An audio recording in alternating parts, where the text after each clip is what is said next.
അപ്പോൾ നമ്മൾ കുരുമുളക് റെഡിയാക്കി വെച്ചിട്ടുണ്ട് കേട്ടോ. നമ്മുടെ കുറ്റി കുരുമുളകാണ്. ഇതിൽ കായ്ഫലമൊക്കെ ഉള്ളതാണ് കേട്ടോ. അപ്പം തൈ ആയിട്ടുണ്ട്. ഇനി അത് നടാനുള്ള പോട്ടി മിക്സർ എങ്ങനെയാണെന്ന് നോക്കാം. അപ്പം നമ്മളിത് ഗാർഡൻ സോയിലാണ് എടുത്തിരിക്കുന്നത്. അതായത് നല്ല വളക്കൂറുള്ള മേൽമണ്ണാണ് എടുത്തിരിക്കുന്നത്. അതിനുശേഷം അതിലേക്ക് നമ്മളൊരു അരച്ചട്ടി നമ്മുടെ അടിവളമായിട്ട് കൊടുക്കാൻ പറ്റുന്ന ജൈവവളം ഏതാണോ അതാണ് നമ്മൾ ഇടുന്നത്.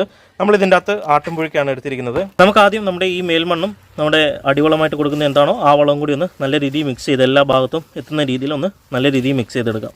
കാരണം എപ്പോഴും ഇത് പറിച്ചു മാറ്റി വെക്കത്തില്ല നമ്മൾ. അതുകൊണ്ട് തന്നെ വലിയൊരു പോട്ട് എടുത്തു. നമ്മൾ ഏറ്റവും ചുവട്ടിലേക്ക് കുറച്ച് തൊണ്ടിൻ്റെ പീസുകൾ നമ്മൾ വെട്ടി ഇട്ട് കൊടുക്കണം. നമ്മൾ തയ്യാറാക്കി വെച്ചിരിക്കുന്ന പൊട്ടി മിക്സർ നമ്മുടെ സോയിൽ നമ്മൾ ഇട്ട് കൊടുക്കുകയാണ് ചെയ്യുന്നത് കേട്ടോ.